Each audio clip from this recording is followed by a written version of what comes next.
And as Riley mentioned, my name is Sarah Strohbeck, and I come to you from Macomb Intermediate School District. So we're in the heart of Macomb County. We service 21 districts across Macomb County, but my reach is beyond the Macomb County borders. And my mission is to make sure that students and school counselors are aware of all the amazing post-secondary pathways for students when they exit high school programs. In addition to my experience in Macomb County, I'm also a former high school teacher. I'm also a former high school counselor, and I've worked in Lapeer and Wayne counties. So I bring to you a wealth of experience of working on the ground with thousands of students and helping them become aware of what is available to them and help connect those dots. As we know, there's many access points to different career pathways when a student exits high school. So my charge and my mission as a professional has been to bring that information directly to the students, the parents, the school counselors, and really, quite frankly, anyone who will listen. Our goal is to create a robust workforce in the state of Michigan and help our students realize the value of staying in Michigan and investing in the different amazing opportunities that we have for them. So I thank you for your time today. I'm going to speak from the lens of the Macomb ISD Macomb Engage Initiative. But I think it's important that I remind you that I've spent many years working in Wayne County, and I've also spent some time working in Lapeer County. And a lot of what I brought to Macomb County is common across the Southeast Michigan region, and what I feel is some initiatives and best practices for us to take all the amazing mentorship and opportunities that you present in the STEM and automotive industries and how we can make those connections to our students, particularly our female students. So I'm going to start by talking to you a little bit about the Macomb Engage Initiative. And I just want to say in every county in Michigan, there is an ISD, or what we call a RESA, and that's a Regional Education Support System. So at the county seat, there is a group of consultants like myself where we find our niche, our area of expertise. And we take that expertise and we serve and help our K-12 educators be the best that they can be.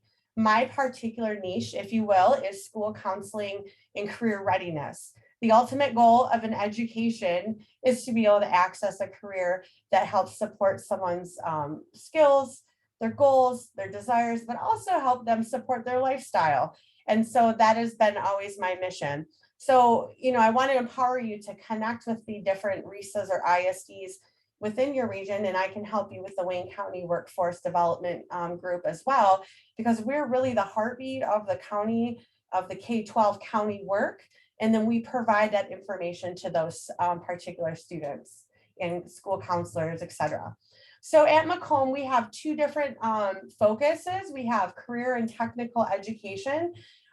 For some of you in the room, you might recognize this as once we called Voc Ed back in the day. So we have career centers around the Southeast Michigan region where students will generally enter a career and technical education course starting their junior year.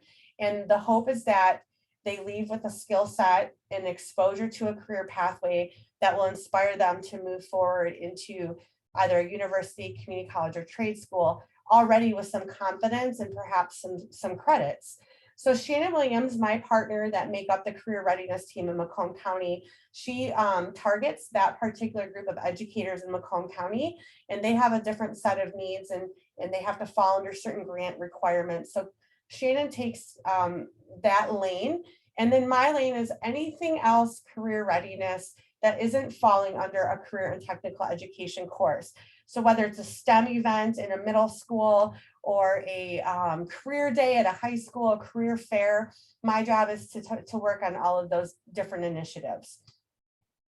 A little bit of background on myself. I'm a daughter of an automotive worker. My husband is a boring mill operator. My family has been in the automotive industry and the skilled trades for as long as I remember, and that is our legacy. And we know the great value that Southeast Michigan has in that trade. So I'm a graduate of Wayne State, Central Michigan, Oakland University, and East Point, East Detroit, Michigan. I was a high school teacher and counselor. And then I segued into the consulting and working with early college students. I served Wayne County for a long time. I always joke I went through about 3 sets of tires driving around Wayne County, all the way from Romulus to Belleville to Grosse Pointe to Harbor Woods to Plymouth Canton. I've been in every high school in that region, and also in many of the different industry and automotive leaders, specifically Roush and all the community colleges. So I bring a wealth of knowledge and really just kind of been boots on the ground to be able to help bring all of these different organizations together, these different stakeholders. So just to give you a snapshot, I know a lot of you are not from the Macomb County region, your organizations. So I just want to give you a little bit of a picture of Macomb County. We have 21 public school districts, about 120,000 students K-12, 240 career and technical education programs that service an average of 19,000 students. And again, those would be 19,000 high school students, generally 11th and 12th grade. Some programs are opened up to high school sophomores as well. We have one community college and approximately graduate 10,000 students every single year. In my work, this is just our numbers at a glance. You'll see that CTE has grown significantly, and the programs on the right-hand side continue to grow. We find automation, mechatronics, anything in the STEM industry. We have our districts are trying to build those types of programs into their districts. The infrastructure is very expensive, obviously, to open up a mechatronics program, for example, but our districts are passing millages, and they're really committed to career and technical education work. We expect career and technical education students to enter into post-secondary education in some capacity, whereas years and years ago, a vocational education student was generally pushed into the workforce directly. We now are preparing our students to know that they have to constantly recertify themselves and re-educate themselves to be able to survive in this adaptable, ever-changing workforce. Just at a glance, these are some of the career and technical education programs within our community. We do struggle with being able to service a lot of the different STEM type of career and technical education courses for students because of the cost, and because school districts are constantly competing against making sure students have their other Michigan merit curriculum requirements. And things have to go sometimes, and unfortunately we find those things, the first cut on the chopping block is usually a career technical education course. In Wayne County, you'll see a lot of the larger school districts have their own main career center, whereas in Macomb County, because we have a lot of smaller population communities, we have career and technical education courses in individualized districts. And some districts geographically by each other will do a consortium type of almost like a drafting out of students. We'll exchange one for public safety, for a mechatronics, etc. So we kind of have to work resourcefully in my county. The bulk of my work, and that I really want to talk to you about today, is our Early College of Macomb students. Early College of Macomb is a program that is one of a kind in the state of Michigan, because we allow any student with a qualifying grade point average to be eligible to participate. So our current enrollment is we have 671 students in this program. And what happens is a student in 11th grade is allowed to enter this program, and they attend high school half a day. They get in their car, or they get a ride over to the community college campus, and they take community college courses for the second half of the day. It's kind of like Rubik's Cube, because a lot of these students are highly involved in their school. So we're always trying to twist and turn to find that ideal sweet spot for a good schedule. These students have no cost to their tuition. They're provided a laptop, and any additional fee, as you all know with college, there's all these ancillary fees, and their textbooks, everything is covered completely for these students. These students continue in our program in 11th grade, in 12th grade, and then what we call year 13. Year 13 is a student who has no high school coursework anymore, and they're wrapping up their community college associate degree. And once they've completed that, We mentor them to leap into the university of their choice, depending on what their career focus is. Some of our students use that credential and go immediately into the workforce. It just depends. My role with this program is to support internships and job shadows for these students. I cannot emphasize enough that these are 16, 17, and 18-year-olds that already have the ability to balance a part-time job, some of them, extracurricular activities such as the demands of sports in high school, their high school coursework, and carry a community college load. In addition to being in this program, our students have to job shadow in 11th grade.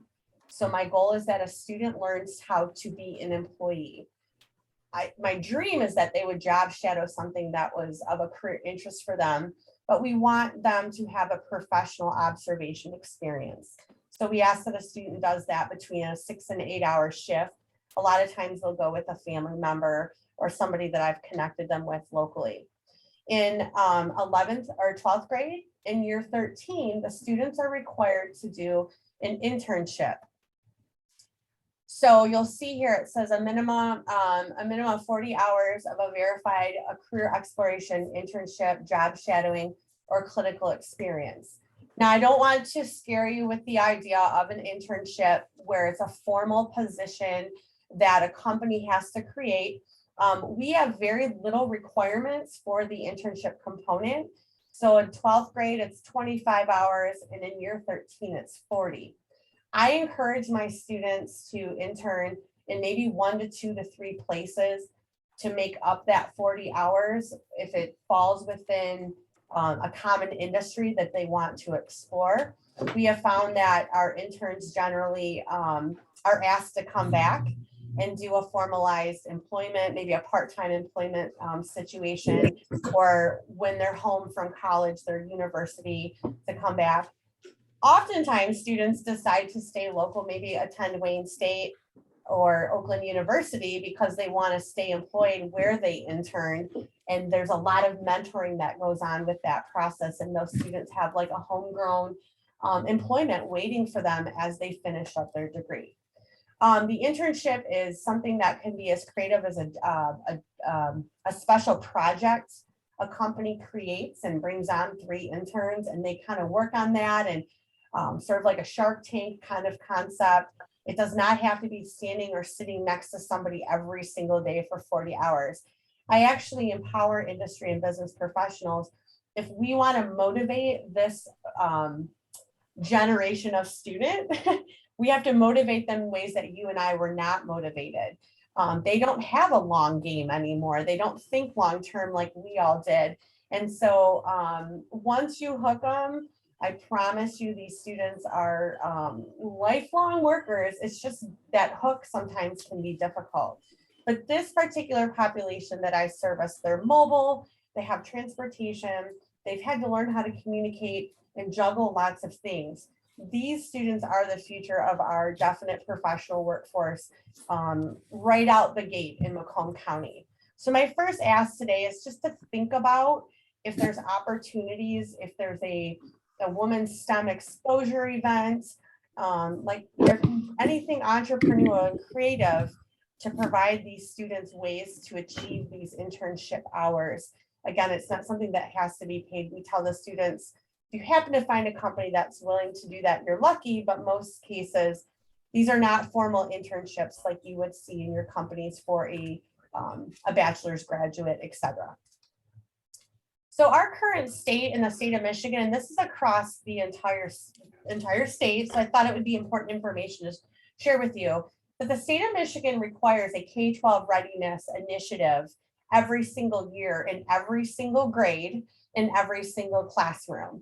So it's mandatory that school districts do something, at least one experience from K through 12 every year. In Macomb County, that's part of my charge, is to make sure we're not just addressing our high school students. Really, when we have that conversation, to be perfectly honest, I'm playing catch up. It's a little too late.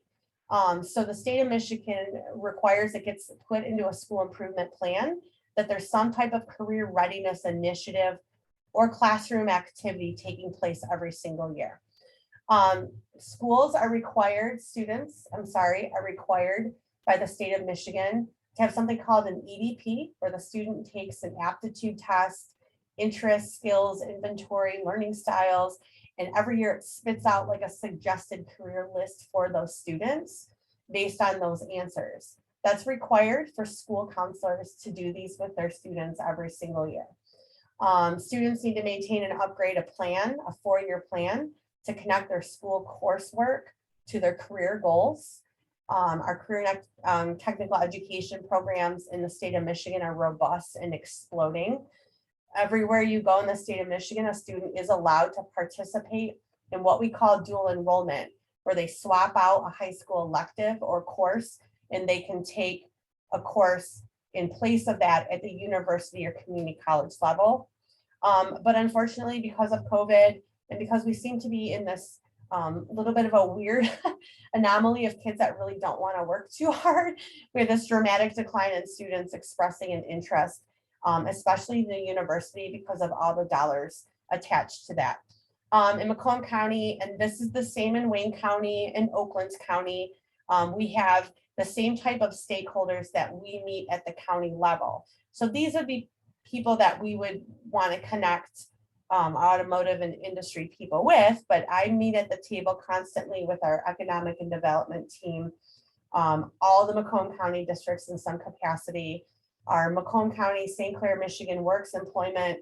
In Wayne County, there's several Michigan Works agencies and boards that work together. Our community colleges, our trade schools, labor unions, and then the business and industry partners across Southeast Michigan. We're at a disadvantage in Macomb County because we do not have regional transportation. You all are probably very well-traveled professionals, and you know when you go to a major city across this country, students can jump on the L train, the metro, a bus, and they can get from one county to the other, generally into the city, to the hub, where there's a lot of great opportunities for them. We don't have regional transportation, and our students struggle to get to some of these great places.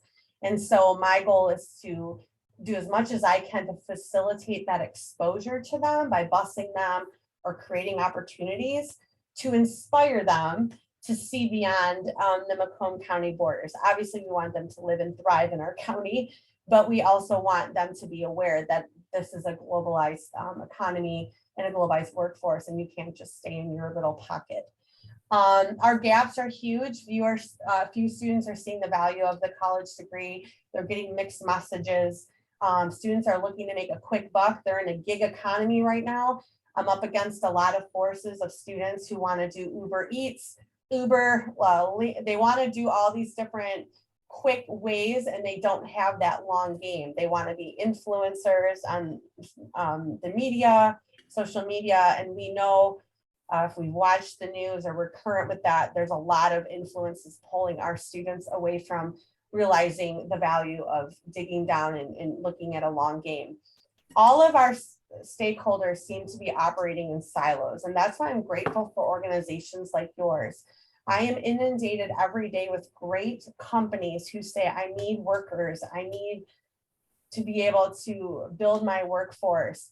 And the best I can do is take the name of the organization, the name of the business, the name of the company, and push it out to my K-12 partners. But like that falls on the shoulders of teachers and counselors, and they're really busy. And so it's really hard for me to knock down those silos and be able to create a workforce network within different career pathways so we can mobilize all of these great opportunities and get them into the hands of our students. We know our K-8 students need more exposure. Really, like I mentioned before, waiting till high school is too late. And as I mentioned before, employers and post-secondary partners, you all have great things going on. It's just how do we take advantage of that within the Southeast Michigan region and make sure that these students are able to take advantage of them. So here is our need. We're looking for being able to, well, we know industry needs skills and talent. Students need to see the world of work, and teachers and counselors need more industry professionals to help them bring that information into the classroom. Because remember, the state wants it in there. It's just how do we get it in there and also make it exciting and relevant. That's really hard to motivate a teenager when they've seen it all, done it all. I mean, IT is at their disposal, so it's hard to stimulate and get them inspired. So in Macomb County, we have something called Macomb Engage, and this is our talent access network where myself and Shannon Williams decided to create what we call a one-stop shop for anyone who's interested in being aware, having a pulse on what's going on in Macomb County with the school districts, and being able to just simply have a way to see what we're doing. And then if something feels good and you feel inspired, you have a way for us to be able to connect with you. So this website, I'm gonna escape really quick and pull it up for you. So Riley, can you see that still, the website now? I'm just seeing the PowerPoint. Okay. Sometimes you might need to stop share. Yeah. Okay. Here we go. All right. So here's our website, Macomb Engage. We'll make sure that you guys get this information. My big ask is that if you're interested in simply getting like bulleted, low scale newsletter communications, that you would click here on Stay Connected. Shannon and I realized how inundated email gets, and we find it to not be very useful, and lots of stuff comes at people. So what we do is we send out just a quarterly like state of the Macomb ISD workforce and what our upcoming events are, etc. So if you're interested at a later date, you can jump on that. This afternoon, we're going to push out our fall events, and just sort of, like I said, it's points of pride, just things that might stimulate some ideas for you in ways that you can get engaged with us. So you click on, it's just a smart sheet, and then you guys will join our communications. So, and then if anything comes up, you might receive on occasion a special email. So some of the things we participate as Manufacturing Day, you all might be familiar with that, especially in the industry you represent. So right now we're working on Manufacturing Day. We're going into different places, trying to encourage students to get into a manufacturing facility, learn that it's not always just dark and dirty, learning that there's lots of opportunities in a manufacturing facility for engineers, for automotive, all sorts of different stuff. So that's our big thing right now. So Macomb Engage, you'll see these different things. I do a lot with the building trades. That happens to be a part of my my wheelhouse and my area of expertise. So I'm always trying to come up with different emergents. So these are all high school counselors I actually took into the labor union trade facilities. So yes, students are a great audience, but don't forget the high school counselors and the career and technical education teachers. They're the best messengers, and they're the ones that are going to see our students day to day. So any types of events that you think that you would be interested in doing to host them, that would be something just to think about. Macomb Talent Showcase is another one, just lots of different things. So you guys can play around. I work a lot in this lane as well with career development and industry and school engagement. So I wanted you to make you aware of the Macomb Engage website, make you aware that it's something you can just simply do a quick stay connected. And then maybe down the road, if there's something, or if you as an organization feel that you want to address a different particular need or come up with a great event, Shannon and I are workhorses. We're always great guinea pigs. And because Macomb County is a little bit more intimate versus Wayne County, because Wayne has downriver, Detroit, out of Detroit area, that's a huge population to mobilize. So a lot of times we like to run the experiment in our county and do some fun stuff and then share it out with our partners in the other counties. So let me go back to my PowerPoint really quick. I'm going to put that in the chat real quick, the link for Macomb Engage, if you just were interested in grabbing that. Back to, I'm going to wrap this up. So back to our initiatives is basically the Talent Access Network, where we have the newsletters, we have the website, and we have these different resources. Again, we're not looking to add anything more to your email inbox, but we just want to be able to just house and hold our industry partners in some communication way. And so that's how we've chosen to do it. On the right-hand side, you'll see some current active engagement opportunities. Manufacturing Day, Little Inventors, My Career Quest. We have we just had the STEM summer camp here. So we have a lot going on. We have a lot of means to be able to support any initiatives that you want to push out to our educational community, including our students in schools. So just keep us in mind. So there's all sorts of different things.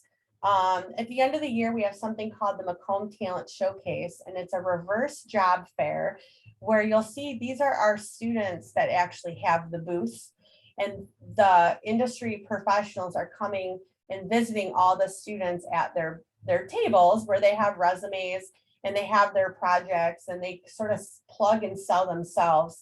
And so we do that in May. You'll get some notification on that. But it's really fun to watch the student kind of flip the script on the employer and interview the employer essentially and talk and promote their themselves as a graduate and talk about what opportunities they could be a part of with that company. So that's really cool. So other things, ways to be engaged with us is advisory committee memberships. Every single career and technical education program, by rules with our Perkins federal grant, they have to have somebody from industry meet on the advisory council of that school. So for example, I'll say Utica High School, their mechatronics program has to have a mechatronics professional come and meet on the advisory board at least once, one in the fall, one in the spring, so that, you know, people from business and industry can tell the classroom teacher, like, you're off base, or these are the directions I think you should take your students, and then also create a pipeline for employment as well. Just being a guest speaker in a classroom for one of these different career technical education programs or the early college, hosting a field trip, opening up your doors. I mean, you have to understand our kids they have not gotten a lot in the last 3 years, and really, unless their parents are doing that job, they don't often even walk into one of those different facilities. So an automotive facility, a manufacturing facility, and it's just planting a seed that we don't often see bloom. But I can assure you, as someone who cares deeply about this work, the more seeds we plant, when that moment comes for that student, they're going to recall all of these experiences and something sticks for them. Industry mentoring and job shadow internship really falls with me and my early college students. They are prime, they are ripe, they're motivated, and those are the students that we will see the direct impact on the most. And then participate in those events or create your own immersion day or activity. I call them road shows. We can bus students between different facilities and sort of just have this road show immersion day. There's all sorts of different ideas, and I'm willing to navigate the educational piece of it to help promote these types of things. And lastly, just staying connected. Something might come across your email from us that you might feel motivated to be a part of as an organization or as a company individually. And again, you're going to see things like Macomb Engage taking place in Oakland County. Wayne County has the Ready to Launch program. I was a part of that. So we all, as this tri-county region, are really trying to do what we can to help bridge the gap of this, fuel this talent pipeline, I guess is the phrase of the last few years, but also help you guys get into the schools and tell us what we need to do to support students and kind of cut out all of the silo kind of activities taking place. So, so that's all I got. I would love to host some questions. Sure. If you have not already, please put your comments in the chat or feel free to raise your hand and I will call on you. We have a couple questions already. Kim Z asks, are any of the students interested in CNC machining? She would be happy to entertain a job shadow or internship on business development and or CNC machining operations. So oftentimes they don't know what that is, right? So we have maybe 2 or 3 districts in Macomb County that have a CNC machine. And a lot of my students who are looking at engineering or product design don't realize the what manufacturing plays into that process. So I'm struggling when I try to promote something that's unfamiliar for a student. So they would be, it's just for me to be able to sort of package it to a 16-year-old who doesn't know what a CNC machine does. but then they look at it and they're in the middle of it and they're like, oh wow, that's like a video game or like a computer. So yeah, absolutely, those are all different opportunities. I like when a manufacturing facility can show the manufacturing process to a student. So not just learning one particular part of it. Like I said, my dad was a machinist and so is my husband, but learning, my dad has to work with an engineer all day and those, you know, shipping and receiving, like a full day of learning that whole thing is really valuable to a student who's looking to get into engineering, because they'll just default to engineering, but they really don't know what that looks like. And once they see how it all fits, it changes for them what they see themselves doing. Susan R. asks, will we be able to get a copy of the slides distributed to the audience today? Absolutely. Yep. Okay, excellent. That's all the questions that I had in chat. Does anyone else have anything they want to ask? Again, feel free to type it out or raise your hand. Riley, this is Jane. I did put a question in chat. Was it sent out as a direct message to the admin? I Yes, did that earlier too. sorry, it was a direct to Sarah. So okay. Does MISD have a way to promote a scout? Yes. 9% came from females very well. Yeah. So, and Jane, thank you for that. My job is about 18 months old, so that they saw that communication wasn't going very well, so they kind of created my position. So that's something I can help facilitate and make sure that gets out. Okay, so to everyone else, what I asked is there a way to promote the scholarships that we offer annually? And when I did a quick check from 2017 to 2022, only about 9% of all of the apps that we've received in the state of Michigan come from Macomb County. And quite frankly, there's a lot of money that sits on the table that ends up going nationwide. And we need more participations. I had actually just had a recent conversation with Oakland University. They're losing students every year because they do not have enough dollars in funding to offer scholarships to students to stay at Oakland University. So I'm wondering if Macomb Community College has similar situations. For us, they don't have to be a four-year college. Right. So this is where I want you to be aware of the additional competition that's out there. Yeah, I appreciate that. A lot of our students, when you fill out the FAFSA, if you're in a certain income bracket, you receive a full Pell Grant. And the Pell Grant is enough money to pay for a community college tuition for a year. The Pell Grant does not scratch the surface for a university tuition. And so that's where we're seeing a lot of students are saying, well, I could go to Macomb and take these same courses that will eventually transfer. But we find that they don't make it through their first year of college, even if it's getting paid for at the community college. I'm having a real hard time. I can present these opportunities and we have the funds available, and I'm having a hard time with students being able to survive that first year of college, because a lot of them are taking Psych 101 or political science or humanities, right? So they're being jumped into coursework that makes them feel like they're in high school again. They're commuting from home. They're not inspired. They're not excited. They're not feeling grown up. And so they're like, well, I'll just work instead and make some money and I'm not going to go into debt. So that's really important. And my early college students will be exiting with a 2-year degree, looking at Oakland, looking at Wayne, and their free tuition will be over at that point because they'll have exited our program. So those would be great candidates who have already really done college and have that grit and that focus. So I see your vicious circle. Yes. All right, appreciate that. Thanks. Yeah. Thank you. Cosette followed up to say that we have a very similar program where they are in Colorado. The majority of those students are employed in the industry before they complete their senior year of high school. Are you finding that a significant portion of students continue with a 4-year degree, or do more go directly into the workforce? Yeah, so we are finding that the students are more inclined to go into the workforce, and they're also entering the workforce in something that they don't like. They're just working to work. And that makes me really sad, because I clearly, with my personality, love this work.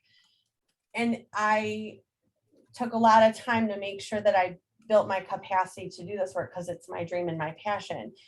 I find that our large mental health crisis with our young men, and we've seen the headlines, and we know very sadly the profile of a lot of our young men and women who are committing very large acts of crime are our 18, 19, 20-year-olds who have no direction, no vision, no passion.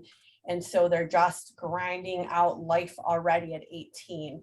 And so a lot of times our students are going into the workforce because we're competing with 15, 16-hour wages in fast food places and different facilities, and they're not feeling hope or vision or direction.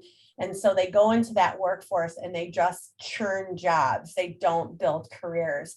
And so we don't preach and promote that the 4-year degree is the only option, nor does the state of Michigan anymore.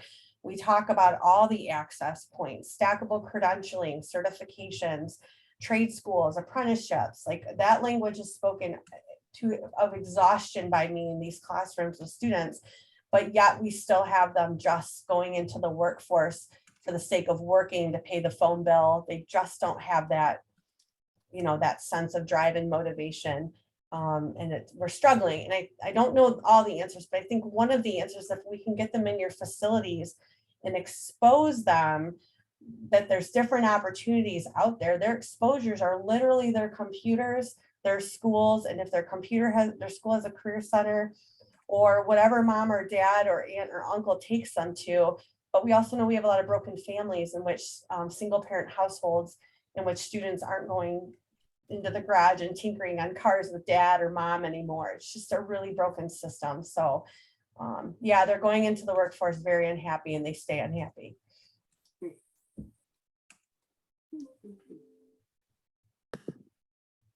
Thank you, Sarah.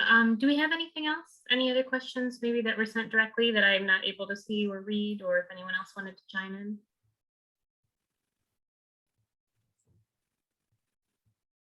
No. All right, well, Sarah, do you have anything else that you wanted to share before I start closing out? No, I just, thank you ladies for your, gentlemen in the room, for your time and your passion to, bring your industry into the classrooms. It means a lot to me that you took this time to be here today and let me sort of talk about my mission and down the road, if anything lays on your heart or you sort of feel in your organization, like I mentioned before, that you're interested in any type of initiatives, I am definitely willing to take a seat at the table, because again, it's not just about our students finding meaningful careers. It's a fulfilling thing for them, and it helps our mental health.